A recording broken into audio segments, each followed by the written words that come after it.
So I'm trying to sue some institutions in Shanghai, and I was looking up the legal foundation for that. And I got this legal foundation actually from the first intermediary court of Shanghai back in October 2023.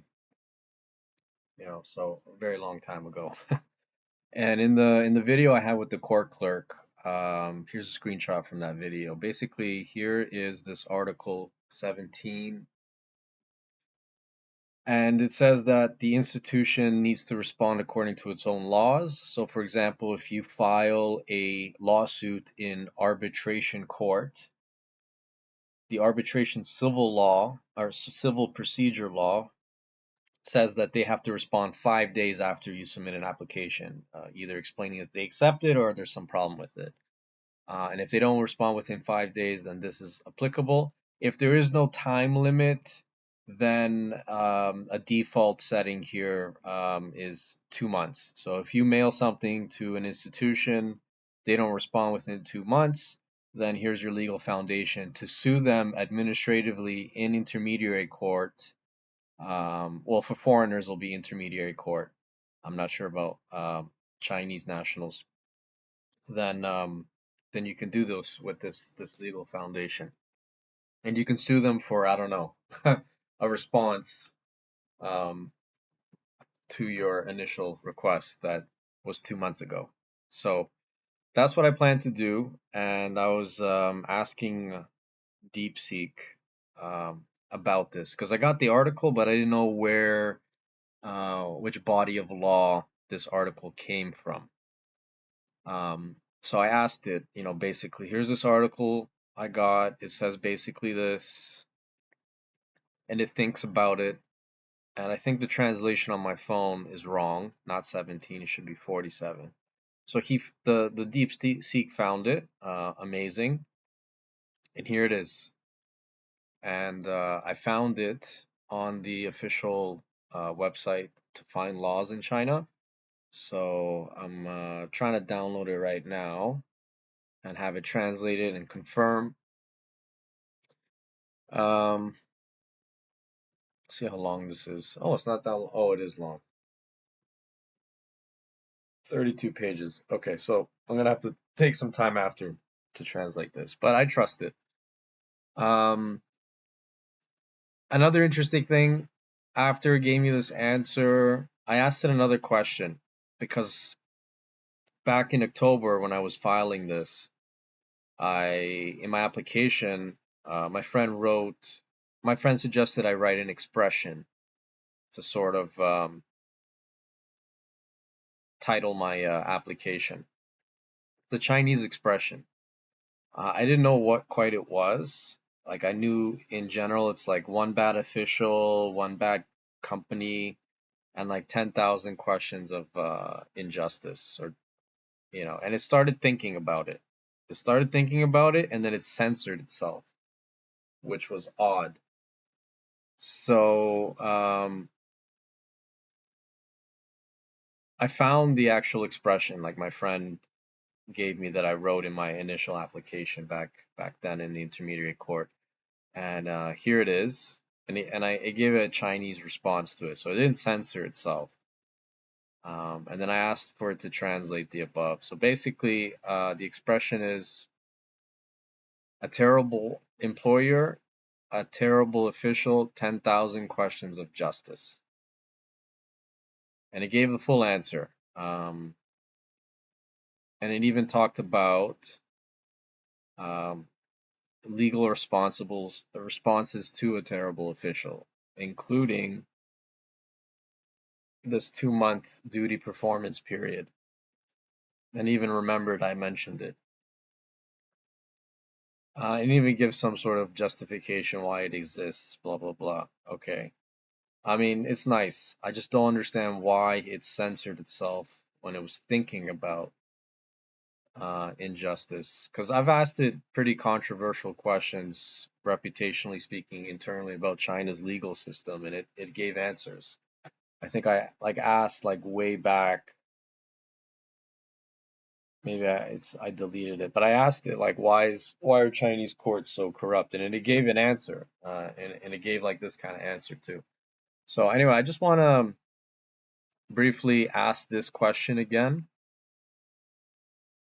and just I want to just on recording see how it thinks and where it censors itself.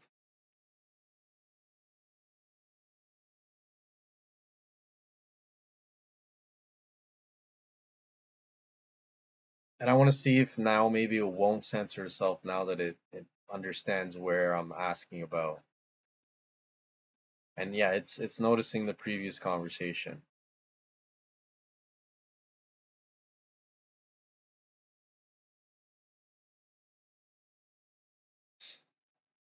So now it's not censoring itself. Before it wouldn't even get this far.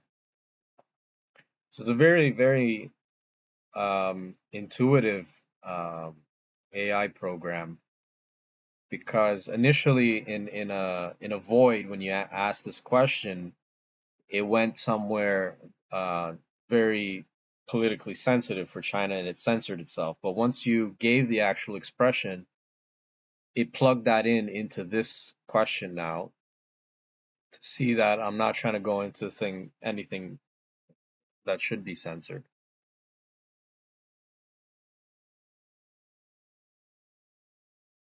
So, oh, there it's still censored itself. Unbelievable. Okay. Um, yeah. Well, I got it on recording, so I can read later what it says.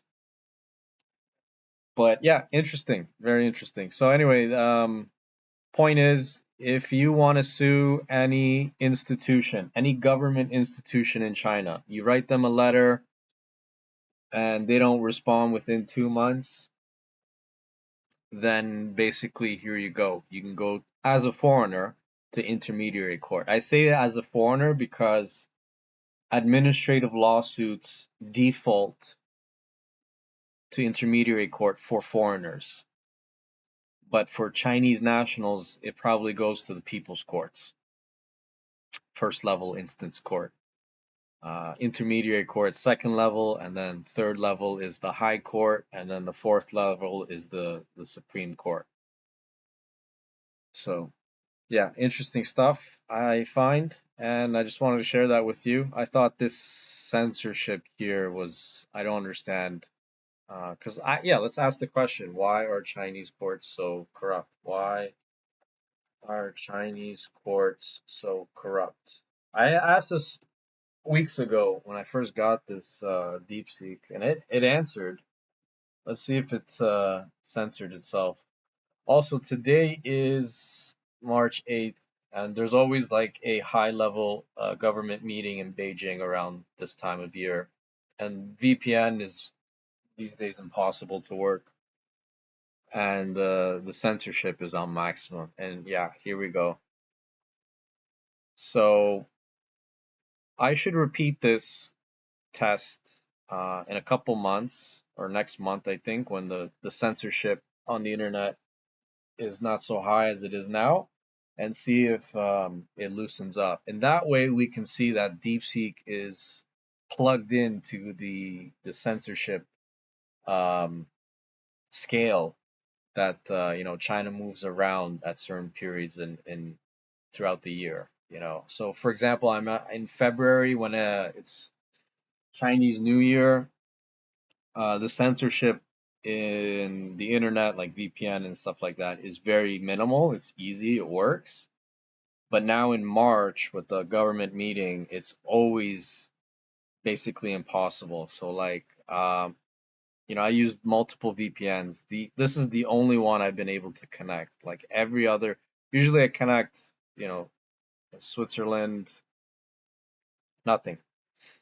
I tried all the VPN settings, nothing. So even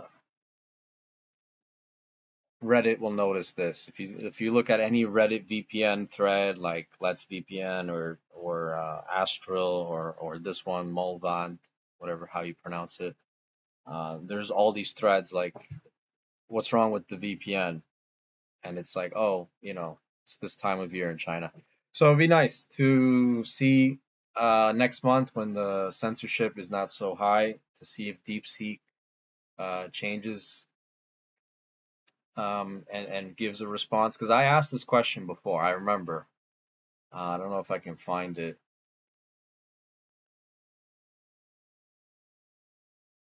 I don't know. I don't want to start looking through this. It's probably very long. So yeah, anyway, cool, interesting little video thought I'd share for for research purposes in the future. I guess who cares about this? Not many, I think.